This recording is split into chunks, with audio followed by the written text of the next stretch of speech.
Bihar assembly ఎన్నికల్లో దారుణ ఓటమితో RJD అధినేత లాలూ ప్రసాద్ యాదవ్ కుటుంబంలో విభేదాలు భగ్గుమన్నాయి. లాలూ కూతురు రోహిణి ఆచార్య ఫ్యామిలీతో సంబంధాలు తెంచుకున్నారు. రాజకీయాలకు గుడ్ బై చెప్పారు.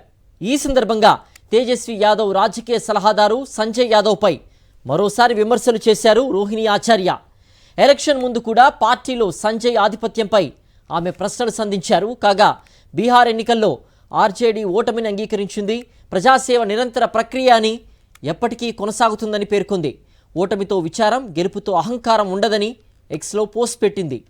ఒడిదుడుకులు సహజమని వ్యాఖ్యానించింది. 2020లో 75 స్థానాలు గెలిచిన ఆర్జేడీ ఈసారి 25 సీట్లకే పరిమితమైంది. సిట్టింగ్ స్థానం రాఘోపూర్ నుంచి తేజస్వి అతి కష్టం మీద గెలిచారు. రాజకీయాలకు గుడ్ బై చెప్పారు.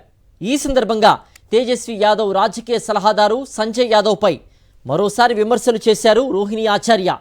ఎలక్షన్ ముందు కూడా పార్టీలో సంజయ్ ఆధిపత్యంపై ఆమె ప్రశ్నలు సంధించారు. కాగా బీహార్ ఎన్నికల్లో ఆర్జేడీ ఓటమిని అంగీకరించింది. ప్రజాసేవ నిరంతర ప్రక్రియ అని ఎప్పటికీ కొనసాగుతుందని పేర్కొంది. ఓటమితో విచారం, గెలుపుతో అహంకారం ఉండదని ఎక్స్లో పోస్ట్ పెట్టింది. ఒడిదుడుకులు సహజమని వ్యాఖ్యానించింది. 2020లో 75 స్థానాలు గెలిచిన ఆర్జేడీ ఈసారి 25 సీట్లకే పరిమితమైంది.